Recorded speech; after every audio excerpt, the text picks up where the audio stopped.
tässä omalla terassilla voi tehdä vaikka semmoisia temppuja, joita ei itse enää vuosikausiin tehnyt, mutta uskokaa tai älkää, niin aikanaan mä elätin itseni näillä. Mulla oli käytännössä korttipakka mukana ja mä kiersin pöydästä pöytään tilaisuuksissa ja ravintoloissa.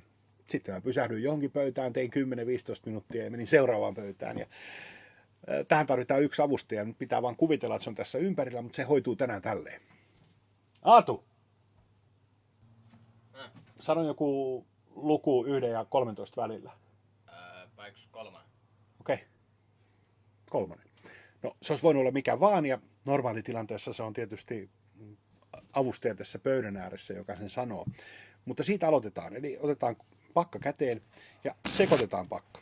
Ja tehdään se niin rehellisesti, että yleisö, joka tässä ympärilläkin olisi, niin uskoisi ja myös te siellä, kun te katsotte videota, niin tietysti mikäli nyt rehellisyys on mun kanssa mahdollista yleensäkään, niin näette kuitenkin, että kortit menee sekaisin.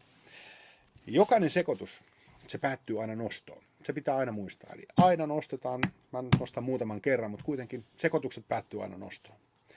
Sen jälkeen niille kaikista skeptisimmille osa korteista kuvapuoli ylöspäin, osa kuvapuoli alaspäin, niin tulee niin sanottu sikin, sokin, sekaisin sekoitus. Tämä heille, jotka epäilee, että äskeinen sekoitus ei vielä ollut riittävän sekaisin, niin varmasti tämän jälkeen uskoo, että kortit on riittävän sekaisin niin kuin heidänkin kriteereillään. Ja niin kuin näette, kortit todellakin menee sikin, sokin sekaisin. Ja mikä tuli aina sekoituksen jälkeen?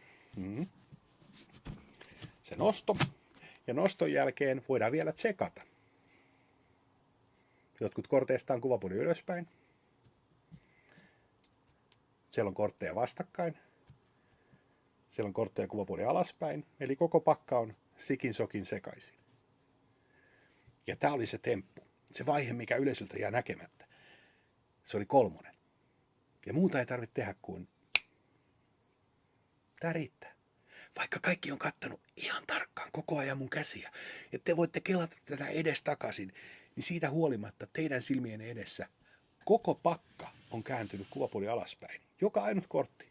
Äsken oli sikin sokin sekaisin, mutta nyt siellä on enää 4 korttia, jotka on kuvapuoli ylöspäin.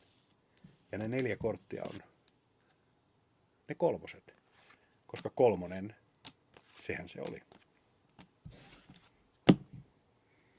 Semmoinen. Uskokaa, että älkää, niin tälläkin tuli joskus toimeen.